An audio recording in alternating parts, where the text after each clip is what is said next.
Prime Minister Modi, it's an honor to welcome you to Facebook. And thank you to everyone here in Hacker Square and in our community watching us live in India and around the world.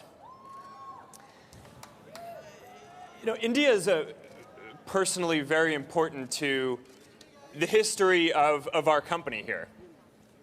This is a story that I haven't told publicly and very few people know, but early on in our history, before things were really going well and we had hit a tough patch and a lot of people wanted to buy Facebook and thought we should sell the company, I went and I saw one of my mentors, Steve Jobs, and he told me that in order to reconnect with what I believed as the mission of the company, I should visit this temple that he had gone to in India early on in his evolution of thinking about what he wanted Apple and his vision of the future to be. And so I went and I traveled for almost a month, and seeing the people, seeing how people connected, and having the opportunity to feel how much better the world could be if everyone had a stronger ability to connect, reinforced for me the importance of what we were doing. And that is something that I've always remembered over the last 10 years as we've built Facebook. So,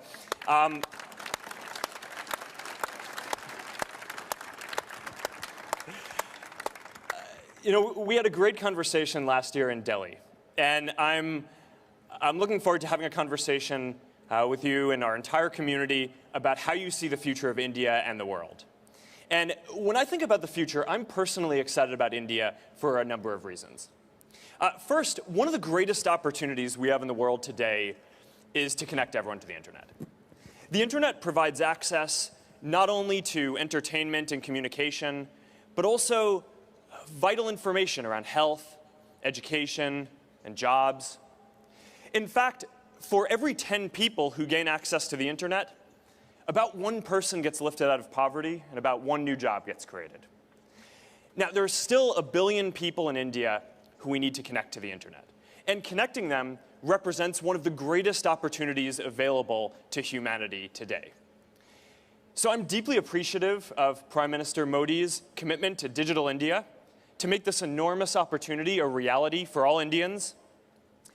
And I'm personally also impressed by the example Prime Minister Modi has set of using the internet and social media to communicate directly with Indian citizens. Whether spreading messages of peace or campaigning for women's rights or children's development or Digital India, it's fitting that the leader of the world's largest democracy is also setting the example for all world leaders for how they should connect with their citizens in the future. When everyone can make their voices heard online, that's when we can have meaningful conversations about the future. And that's how society can come together and achieve these shared goals. So, you know, the last time that a Prime Minister of India visited California was in 1982. And a lot has changed since then. Today, India is a global leader. Indian businesses and culture are transforming people's lives around the world. And for India to keep making progress, India needs to be a leader online. And Prime Minister Modi, you are an example of what that looks like. So I'm excited to hear today about how you see these goals and why the world should be optimistic about the future of India. Thank you and welcome to Facebook. Thank you. Thank you.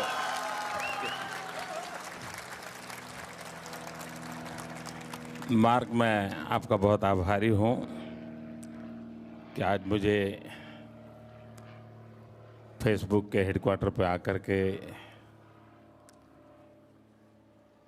दुनिया जिसके साथ जुड़ी है उनके साथ मुझे आज रूबरू में जुड़ने का अवसर मिला है।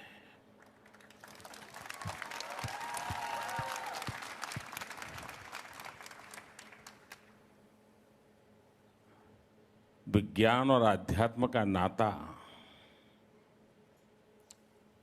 ऐसा हो भी सकता है, वो शायद मार्क ने आज न बताया होता तो दुनिया को पता नहीं चलता।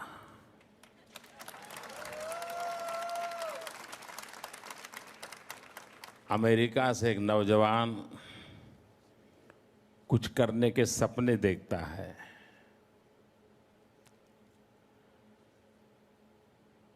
और विज्ञान की दुनिया में जिसने सफलता पाई है, वैसे उसके गुरु उसे कहते हैं कुछ भी करने से पहले हिंदुस्तान जाओ, वहाँ किसी टेम्पल में जाओ और वहाँ जाकर के तुम अपनी बात बताओ, तुम्हें रास्ता मिल जाएगा। ये बात अपने आप में एक अजूबा है। दुनिया के लोगों के लिए आज मार्क आपकी बात सुनकर के बहुत बड़ा आश्चर्य हुआ होगा, और मैं आशा करता हूं कि जो प्रेरणा आपको मिली है, जिस प्रेरणा से आपने इस काम को प्रारंभ किया है, ये सिर्फ कंपनी की बैंक अकाउंट को बढ़ाने वाला काम नहीं रहेगा, ये दुनिया के करोड़ों करोड़ों लोगों की आवाज बनेगा। ये दुनिया के करोड़ों करोड़ों लोगों के एस्पिरेशंस की अभिव्यक्ति का माध्यम बनेगा। और ये आपका प्रयास सामान्य मानवी की आशा आकांक्षाओं की पूर्ति करने की जिनकी जिम्मेवारी है, उनको जगाए रखेगा। और उस अर्थ में मैं आपके इस प्रयास को अभिनंदन करता रहूं, धन्यवाद करता हूं। आपने सवाल पूछा कि लोग भारत के पास बड़ी आशा भरी नजर से देख रहे हैं। आपको क्या लगता है, जब आप भारत आए, आप किसी टेम्पल में गए बड़ी आशा भरी नजर से, और देखिए आप कहां से कहां पहुंच गए।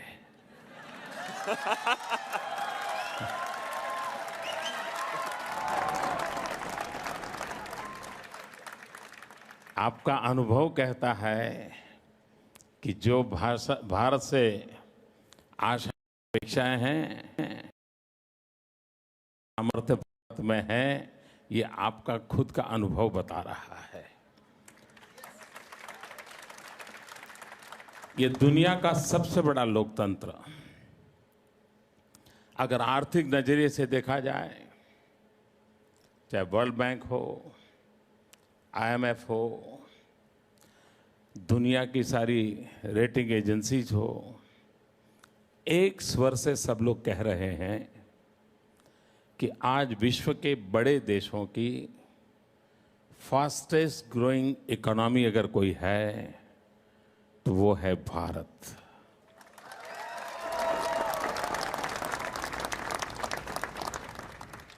आज हम $8 ट्रिलियन इकोनॉमी है।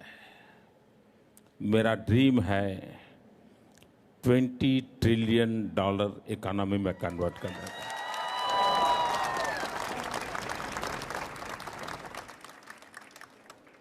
और उस काम को करना है मुझे, तो 3 बातों पर मैं बल दे रहा हूं: agriculture sector, service sector and manufacturing sector. आप वो लोग दुनिया से जुड़े हुए हैं जिनका सबसे बड़ा कंट्रीब्यूशन सर्विस सेक्टर में है, और मैं सर्विस सेक्टर की ताकत बहुत बड़ी देख रहा हूं। अकेला अगर टूरिज्म ले ले, मैं अकेला टूरिज्म, भारत के पास टूरिज्म के क्षेत्र में इतनी संभावनाएं पड़ी हैं, जॉब क्रिएशन के लिए इतनी संभावनाएं पड़ी हैं, और आज की टेक्नोलॉजी ने विश्व को इतना निकट ला करके रख दिया है, इतने अपनेपन को पैदा कर दिया है। और टूरिज्म अगर बढ़ता है तो सर्विस सेक्टर को, जॉब क्रिएशन को, यानी क्वालिटी ऑफ लाइफ में चेंज लाने में एक बहुत बड़ी ताकत बनती है। और उस अर्थ में मैं देखता हूं कि पिछले साल सवा साल में भारत के प्रति जो नजरिया बदला है, आज कहीं पर भी किसी भारतीय को किसी विदेशी व्यक्ति से मिलने का अवसर मिलता है तो वो बड़े गर्व के भाव से देखता है। इतने कम समय में ये परसेप्शन बदल जाना, ये उस विश्वास की नींव के कारण होता है। अगर 15 महीने में सबसे बड़ा काम हमारी सरकार ने किया है तो वो खोए हुए विश्वास को हमने वापस लाया है, एक कॉन्फिडेंस लेवल को लाए हैं। और मैं मानता हूं वही चीजों को बदलाव करते हैं। आईसीयू में पड़ा हुआ पेशेंट भी जब उसको विश्वास हो जाता है कि हाँ मेरे डॉक्टर आ गए, अब मैं ठीक हो जाऊंगा, आईसीयू वाला पेशेंट भी बाहर आ जाता है।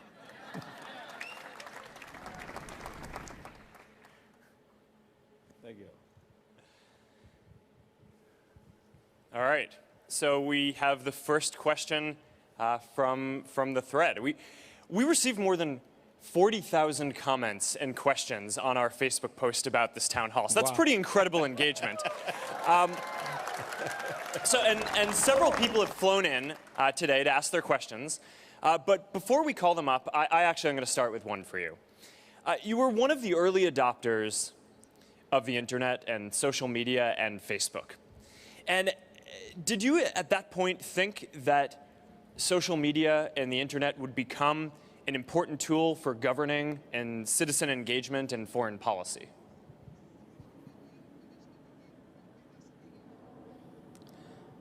जब मैंने सोशल मीडिया को अपनाया तब मुझे ही मालूम नहीं था कि मैं कभी मुख्यमंत्री बनूंगा, कभी प्रधानमंत्री बनूंगा। तो मैंने ये तो सोचा नहीं था कि सोशल मीडिया का मुझे गवर्नेंस में भी काम आ सकता है।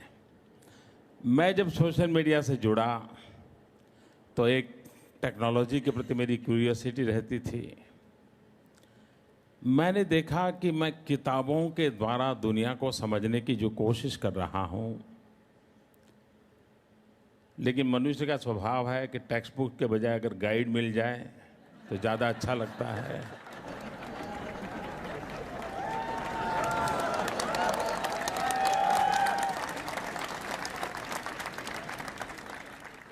और गाइड से भी अगर कोई श्योर सजेशंस दे देता है तो और अच्छा लगता है। मेरे लिए सोशल मीडिया ने ये काम किया।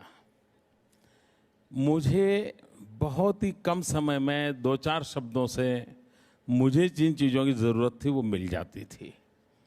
और दूसरा फ़ायदा ये हुआ कि मैं बहुत ज़्यादा पढ़ा लिखा नहीं हूँ, बहुत मेरे पास वो सौभाग्य नहीं था कि मुझे कोई ज़्यादा ज्ञान अर्जित कर सकूं। लेकिन मेरी उस कमी को सोशल मीडिया ने भर दिया। 2-4 शब्दों से भी मेरी दुनिया चल जाती थी और उसके कारण मेरी थॉट प्रोसेस में बहुत बड़ा बदलाव आया। मैं जो कभी अपने आसपास की दुनिया से ही सोचता था, एक पूरे विश्व के दायरे तक उसे छूने का मुझे अवसर मिला। मैं जुड़ता चला गया और जैसा जैसा मैं जुड़ता चला गया, दुनिया ने भी मैं जैसा हूं वैसा मुझे स्वीकारना शुरू कर दिया। और इंसान के लिए सबसे बड़ी खुशी की बात यह होती है कि आप जैसे हो वैसे जब दुनिया आपको स्वीकार करती है तो उससे बड़ा आनंद का कोई अवसर नहीं होता। वरना क्या है, लोग कहते हैं हाँ आप अच्छे हैं लेकिन ये होता तो अच्छा होता, आप बहुत अच्छे हैं लेकिन थोड़ा ये सोशल मीडिया पे वो प्रॉब्लम भी नहीं है। आप जैसे हैं वैसे दुनिया स्वीकार करती है आपको, उसे कोई क्वेश्चन नहीं होता है और इससे आपका दायरा बहुत तेजी से बढ़ता है। मैंने ये जो पहले अनुभव किया वो इस दायरे को बढ़ाने वाला अनुभव किया। जब मैं सरकार में आया तो मेरे सारे दरवाजे खुल गए। मैंने देखा सरकार का एक प्रॉब्लम होता है, उसका और जनता के बीच बहुत बड़ा गैप होता है, बहुत बड़ी खाई होती है। और जब पता चलता है तब 5 साल हो जाते हैं, चुनाव आता है, रिजल्ट आता है, तब पता चलता है कि भाई इतनी बड़ी गैप थी। सोशल मीडिया के कारण डेली वोटिंग होता है। मैं अभी बात कर रहा हूं, अभी वोटिंग चलता होगा कि मोदी ठीक कर रहा है, गलत कर रहा है।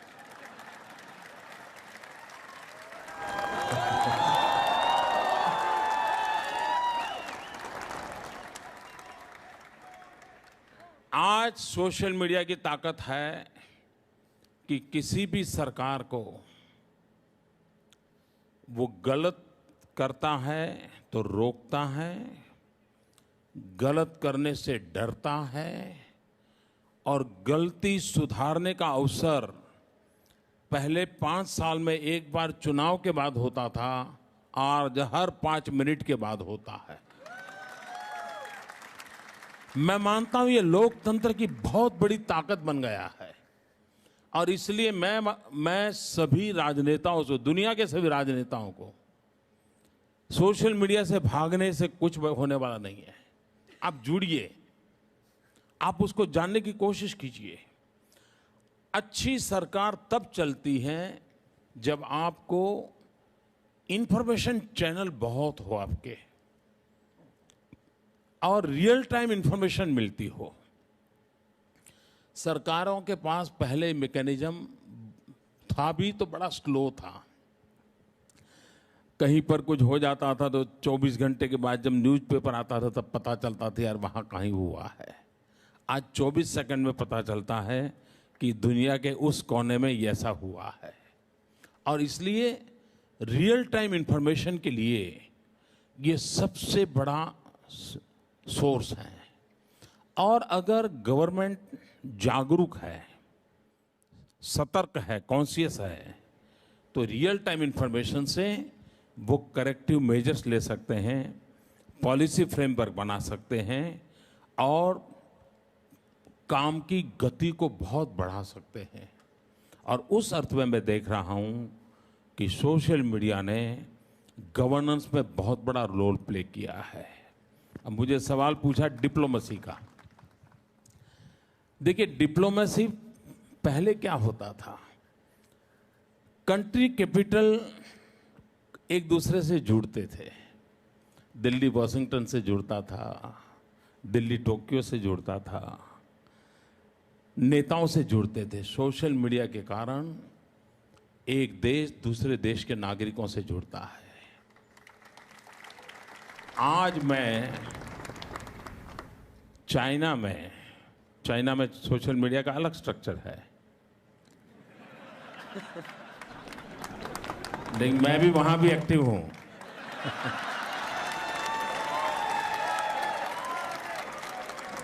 और मैं वहां चाइनीज लैंग्वेज में कम्युनिकेट करता हूं। आपको हैरानी होगी, मैंने चाइना की वीबो पर उनके प्रधानमंत्री के जन्मदिन की बधाई दी। चाइना के नागरिकों के लिए उनके प्रधानमंत्री का जन्मदिन एक न्यूज थे, और वो इतना वायरल हुआ था, पूरे चाइना में इतना वायरल हुआ था। अब ये डिप्लोमेसी का रूप कहां किसी ने कभी सोचा था? कभी नहीं सोचा था।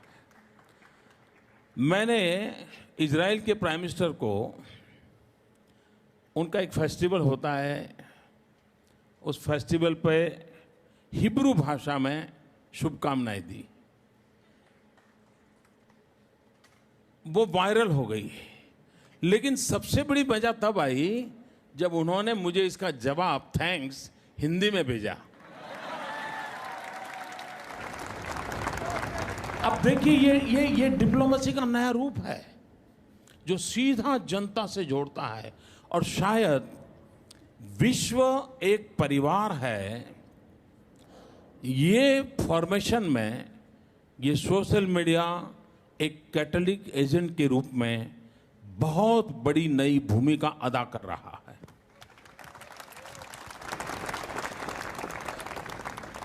one of the reasons why so many of us here at Facebook admire your leadership so much is that we deeply agree in our mission with so much of what you just said. So thank you for that. Our next question is from Veer Kashyap. Veer, why don't you tell us where you're from? Sure. Morning, Prime Minister Modi and Mark. Thanks for having us here. I live in Bangalore right now, and I moved to India 8 years ago, and co-founded babajob.com because I saw a great promise to be able to impact India's digital revolution and enable millions of people throughout the country to get better jobs using the internet. I always felt like, much like governments in the past have had to invest in physical infrastructure, like building roads and railroads, in this day and age, I feel like governments, one of the main roles they should be playing is to invest in the digital infrastructure, which will allow its citizens to get connected and be able to be productive citizens of the global society. So, Prime Minister, my question to you is, what investments is your government going to make to enable, the next 800 to 1 billion people in India to get connected?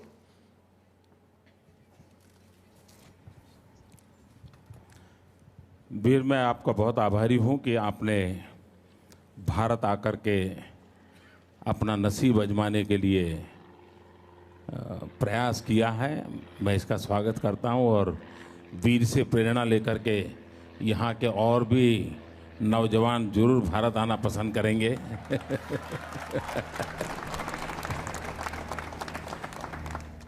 ये बात सही है कि भारत ने दो बातों पर equally बल देना पड़ेगा।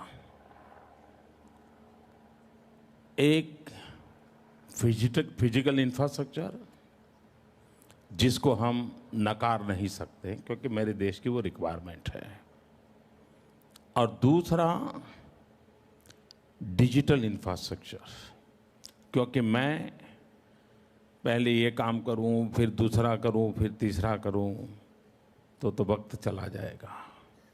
तो मुझे साइमल्टेनियस सारे चीज करने पड़ेंगे। और ये मेरा कन्विक्शन है कि आज के 21वीं सदी में जितना महत्व हाईवेज का है, उतना ही महत्व आईवेज का है। हाईवे भी चाहिए, इंफॉर्मेशन वेज भी चाहिए। भारत में 600,000 विलेजेज हैं। ये नंबर ही इतना बड़ा है कि लोगों को वहीं से डर लग जाता है। और करीब 2.5 लाख पंचायतें हैं। मेरी कोशिश है कि नेक्स्ट 5 ईयर में इन सभी गांवों को ऑप्टिकल फाइबर नेटवर्क से जोड़ दूं। जो लोग भारत से परिचित हैं, और दुनिया में भी आप देखोगे तो मानव संस्कृति का जो विकास हुआ है, पहले लोग वहां बसते थे जहां नदी हुआ करती थी। जहां नदी होगी उसके बगल में शहर बसते थे। वक्त बदल गया, जहां से हाईवेज गुजरते थे शहर वहां बसने लग गए। आने वाले दिनों में जहां से ऑप्टिकल फाइबर नेटवर्क गुजरेगा वहां पर शहर बसने वाले। ये बदलते हुए विश्व को हमने देखना चाहिए, और इसलिए हमारी कोशिश है कि हम गवर्नेंस में टेक्नोलॉजी को बहुत बड़ी मात्रा में ला रहे हैं। ट्रांसपेरेंसी के लिए वो बहुत उपयोगी हो रहा है। इफेक्टिव गवर्नेंस करना है, इजी गवर्नेंस करना है, इवन इकोनॉमिकल गवर्नेंस करना है। तो ये टेक्नोलॉजी बहुत बड़ी ताकत है। तो सरकार के फायदे के लिए भी मेरे लिए कंपल्सन है कि मेरा पूरा शिफ्टिंग डिजिटल वर्ल्ड की हो। तो एक तो इंफ्रास्ट्रक्चर बल हो। जहाँ तक पैसों का सवाल है, मैं नहीं मानता हूँ आज दुनिया में पैसों की कोई कमी है। बहुत से देश हैं उनको पता नहीं है पैसे कहाँ लगाएं। मैं उनको एड्रेस दे रहा हूं कि here is the place.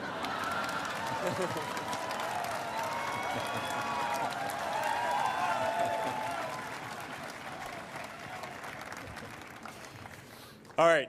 Our next question is from T.S. Karana, who actually works here at Facebook. So T.S., where are you from? Well, I was born in India, but we immigrated to the U.S. in 1971, and I learned my English on the streets of Kentucky. Prime Minister, welcome to campus, and Mark, thank you for hosting us on this fine early Sunday morning. My question for the Prime Minister is, do you think it's become easier in the last 15 months to do business in India or not? You introduced a program called Make in India to cut red tape, but there is a perception that the pace of reform is slow. Do you think that Make in India will ultimately be successful?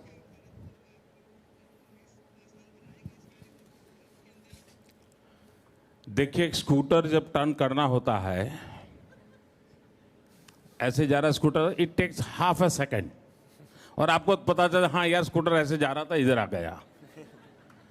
लेकिन अगर 40 डिब्बे वाली train को मुझे इधर से इधर लाना है तो काफ़ी देर लगती है। हाँ यार इधर गया, फिर आया, अभी तो आया नहीं, आया नहीं, आया नहीं, आया नहीं।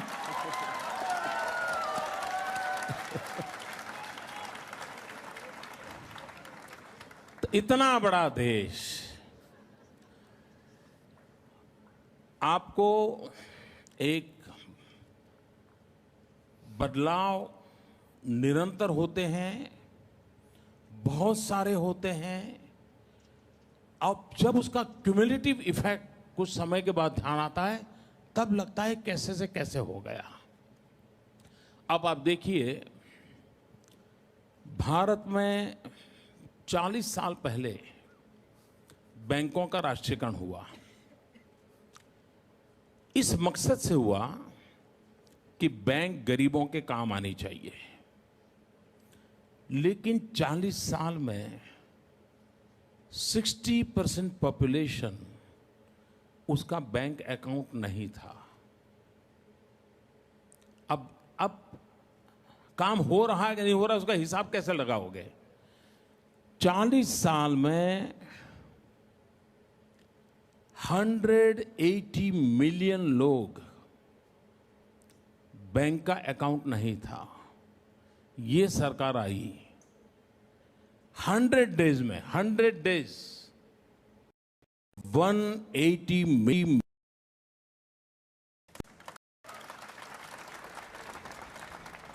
अब आप स्पीड देखो, स्केल देखिए, ये देखोगे अरे वाह कैसे हो गया भाई, जो 40 साल में नहीं हुआ वो 100 दिन में कैसे हो गया। तो ये बदलाव की स्पीड है, बदलाव की स्पीड है। जिस प्रकार से अभी मैंने एक अभियान चलाया और वर्ल्ड बैंक ने इनिशिएटिव लिया, ease of doing business. Ease of doing business के रेटिंग में भारत दुनिया में 140 नंबर पे खड़ा है। और जो रिपोर्ट देख करके सोचेगा वो कभी भारत में आने के लिए नहीं सोचेगा। स्वाभाविक है, क्योंकि कंपनी का जब बोर्ड बैठता है तो कागज लेके बैठता है, वो कोई देखने के लिए थोड़ा आता है जैसे फेसबुक वाले टेंपल में आ गए। वो तो अपना बोर्ड देखते हैं। अब ये आज मार्क की बात सुनकर के लोग सोचेंगे यार कागज से नहीं, पहले एक बार जाकर के देख ले। लेकिन हमने तय किया कि हमें ईज ऑफ डूइंग बिजनेस करना है। मैंने सभी स्टेट को ऑन बोर्ड दिया। We are a federal government, और ज़्यादातर हमारे यहाँ स्टेट के पास सबसे ज़्यादा पावर है। उनको बुलाया, ईज ऑफ डूइंग बिजनेस के लिए क्या क्या रुकावट है उसका एक लिस्टिंग किया, और अभी वर्ल्ड बैंक ने रेटिंग किया। मैं हैरान था, मैं खुद हैरान था। सभी राज्यों के बीच ईज ऑफ डूइंग बिजनेस का एक अनप्रेसिडेंटेड कंपटीशन शुरू हुआ है। एक से दूसरा राज्य आगे निकलना चाहता है, और ईज ऑफ डूइंग बिजनेस में unprecedented achievement in last 6 months India ने अचीव कर लिया है। आने वाले दिनों में जब नेशनल रेटिंग आएगा, मुझे विश्वास है हम 140 से काफी ऊपर चले जाएंगे। कहने का तात्पर्य है कि संभावना। दूसरा, मेक इन इंडिया की सफलता का रहस्य क्या है? दुनिया का कोई भी व्यक्ति अपनी कंपनी बंद करना नहीं चाहता है। कॉम्पिटिटिव वर्ल्ड में वो खड़ा होना चाहता है। अगर फेसबुक के हेडक्वार्टर को मान लीजिए 10 मिलियन पगार देना पड़ता है लोगों को हर महीना, और वही काम भारत में 1 मिलियन पगार से होता है, तो आएगा कि नहीं आएगा? आएगा कि नहीं आएगा?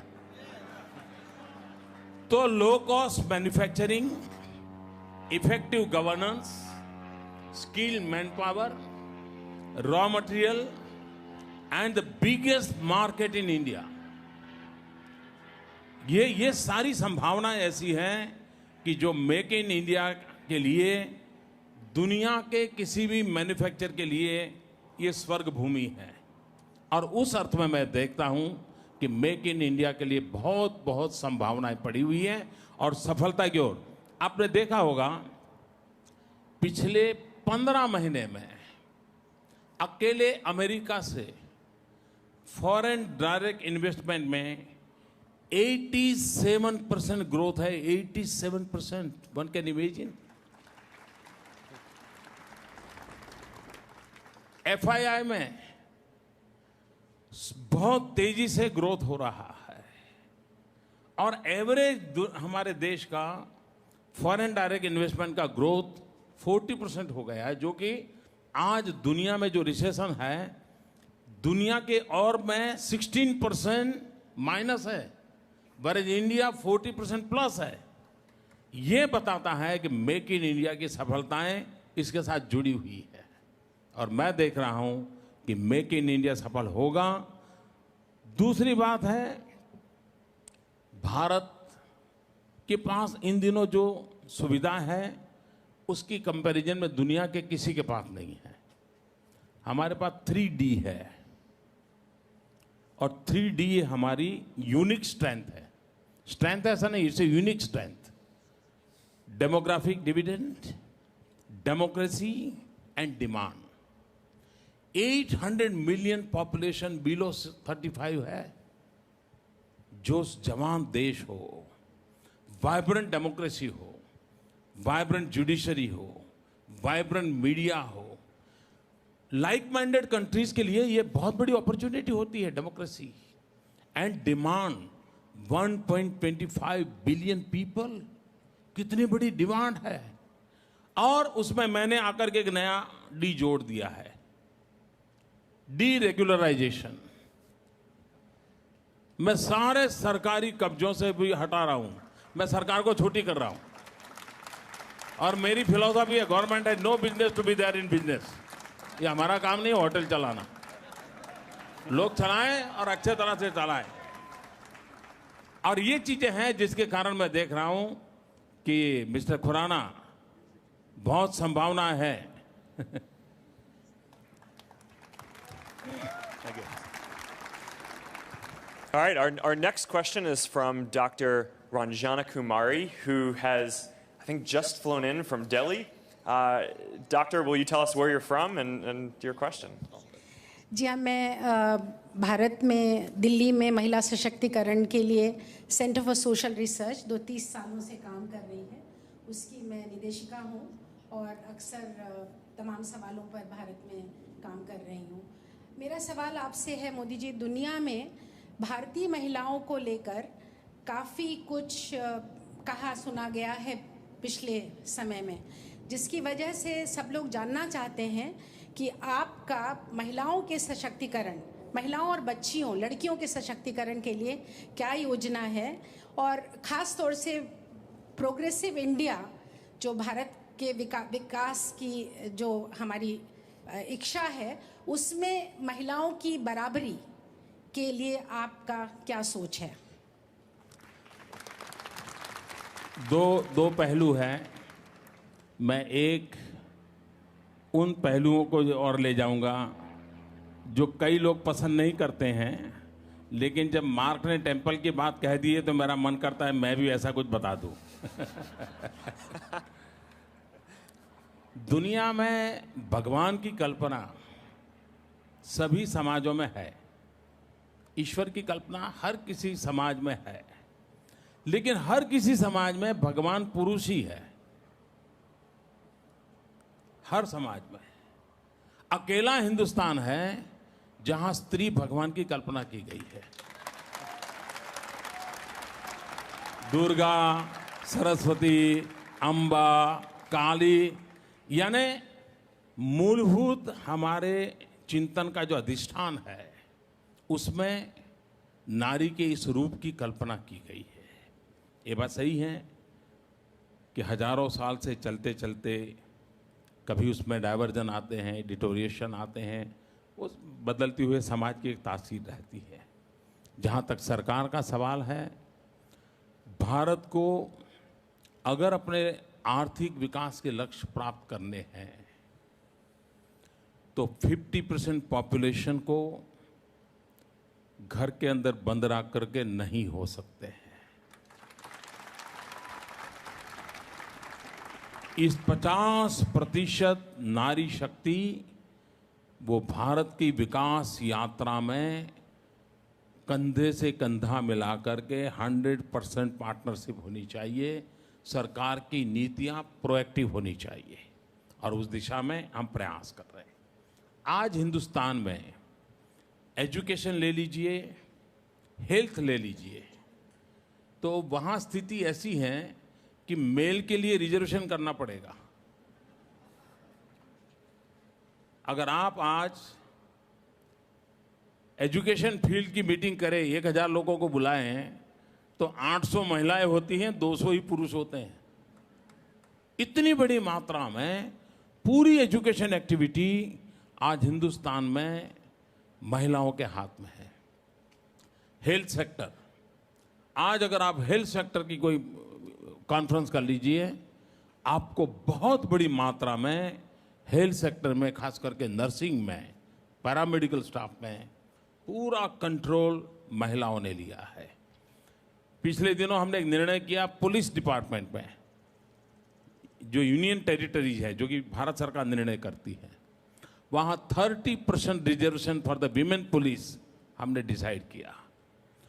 भारत आज भी दुनिया के कई देश हैं, आज भी दुनिया के कई देश हैं जहां किसी महिला को चुनाव जीतना आज भी मुश्किल है। बहुत ही पढ़े लिखे देशों में भी भारत में इलेक्टोरल प्रोसेस में अनेक राज्य ऐसे हैं कि जहां लोकल सेल्फ गवर्नमेंट में 50% विमेन रिजर्वेशन है। अगर 100 लोगों का बॉडी है तो कंपलसरी 50 महिलाएं होगी। ये छोटा निर्णय नहीं है। और पार्लियामेंट, असेंबली में भी उसके लिए बहस चल रही है कि वहां भी महिलाओं को, ताकि डिसीजन मेकिंग प्रोसेस में उनकी भागीदारी हो। और मैं मानता हूं कि विमेन एम्पावरमेंट में एक बात हमको अचीव करनी होगी कि डिसीजन मेकिंग प्रोसेस में विमेन का हिस्सा होना चाहिए। सिर्फ वो मकान बनाते हैं तो दीवार का कलर कैसा हो, यहां तक उसका सीमित रोल नहीं होना चाहिए। मकान कैसा बने तब तक का उसका इन्वॉल्वमेंट होना चाहिए। परिवार में भी एम्पावरमेंट होना चाहिए। और इस दिशा में अब जैसे हमने एक अभियान चलाया, बेटी बचाओ बेटी पढ़ाओ। मैं जब गुजरात में था मुख्यमंत्री, जून महीने में 45 डिग्री टेम्परेचर गुजरात में होता है। मैं जून महीने में 12, 13, 14, 15 इन जून के 4 दिनों में खुद गांव चला जाता था, गांव में रहता था। 45 डिग्री टेम्परेचर हुआ करता है। हर घर जाकर के कहता था, बेटी को स्कूल भेजिए, मुझे आपकी बेटी को पढ़ाना है। और मैं 100% गर्ल चाइल्ड एजुकेशन को अचीव करके रहा था। आज मेरी कोशिश है गर्ल चाइल्ड एजुकेशन को, बेटी बचाओ बेटी पढ़ाओ, एक बहुत बड़ा मूवमेंट नेशन वाइड चल रहा है। तो ऐसे अनेक काम है। हम जैसे सरकार की कोई स्कीम है, सरकार की स्कीम में अगर हम गरीबों को मकान देते हैं तो मेरे यहाँ कंपलसरी है, वो मकान सबसे पहले मालिक का नाम महिला का होगा, सेकंड नेम उस घर के पुरुष का होगा। पहले भारत में बच्चों को स्कूल दाखिल करते थे तो बच्चे के पीछे पिता का नाम लिखा जाता था। मैं जब गुजरात में थे मैंने कंपलसरी कर दिया था, बच्चे के साथ सिर्फ पिता का नाम नहीं, माता का नाम कंपलसरी रहेगा। आपको समाज जीवन की जो पुरानी सोच है उसको बदलना होगा, और एक के बाद एक, चाहे सामाजिक स्तर हो, आर्थिक स्तर हो, सरकार की व्यवस्था का स्तर हो, इन सारे विषयों में इसको जोड़ा जा रहा है, और मैं मानता हूं उसके कारण बहुत बड़ा बदलाव आ रहा है। All right, so for our next one, I want to ask you a personal question. People may not realize this, but there's actually a number of things that we have in common. One of them is that family is very important to me and to both of us. And in fact, you know, both my parents are actually here today, so welcome, guys. They'd rather come watch you than Where is your mother? they're right here.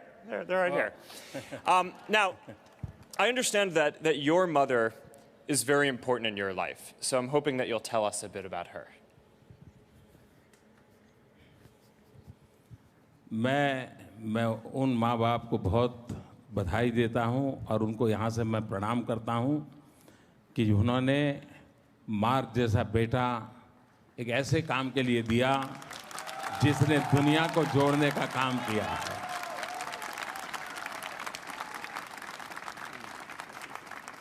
I request, will you please stand up? Would like to see you.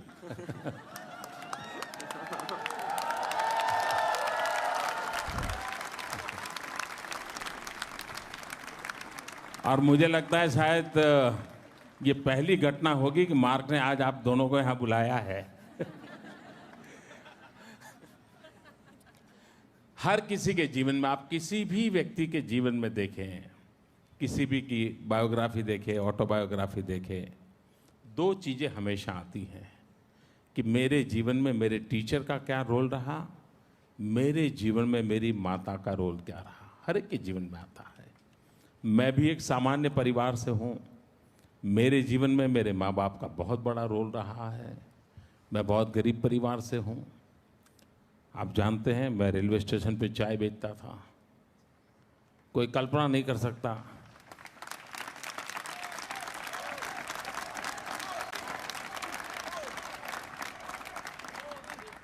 कि दुनिया की इतनी बड़ी democracy ने एक चाय बेचने वाले को अपना नेता मान लिया।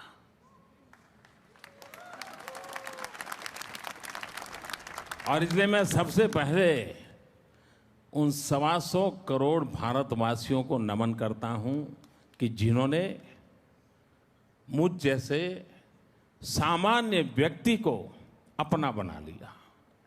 दूसरी बात है, बहुत सामान्य परिवार में से कैसे गुजारा करना,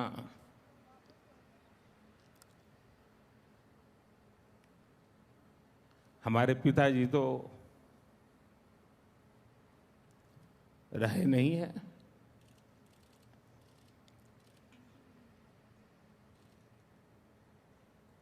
माता जी है, 90 साल से भी ज़्यादा उम्र है, आज भी अपने सारे काम खुद करती हैं, सब कुछ काम खुद करती हैं। पढ़ी लिखी नहीं है, लेकिन टीवी के कारण उनको समाचारों का पता रहता है, दुनिया क्या चल रही है, वरना कुछ पता नहीं था। अब जब हम छोटे थे तो हमारा गुजारा करने के लिए वे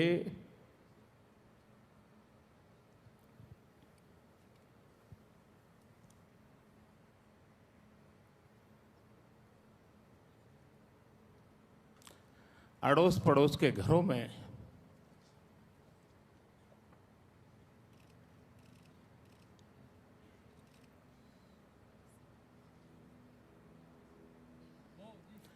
बर्तन साफ करना, पानी भरना,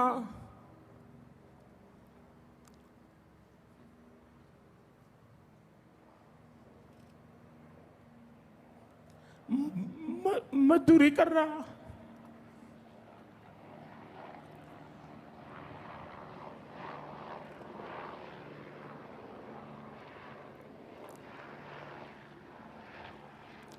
आप कल्पना कर सकते हैं कि एक मां ने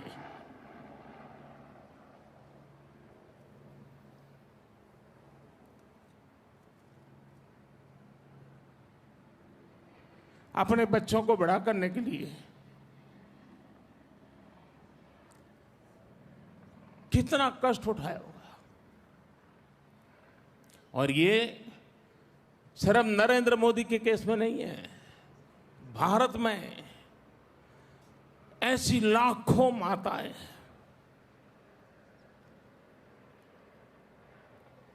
जिन्होंने अपने बच्चों के सपनों के लिए अपना पूरा जीवन आहूत कर दिया है।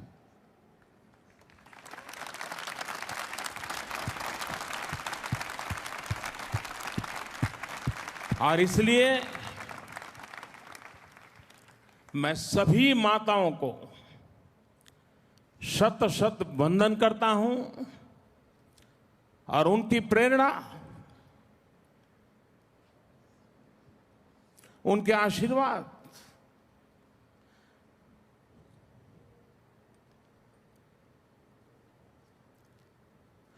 न हमें शक्ति दे पर हमें सही रास्ते पर रखे। और वही मां की सबसे बड़ी ताकत होती है। मां कभी नहीं चाहती है कि आप कुछ बन जाओ, लेकिन मां हमेशा चाहती है कि आप कैसे बनो। और ये मां का सपना होता है कैसे बनो। कुछ भी बनो, ये कभी मां का सपना नहीं होता है, ये फर्क होता है।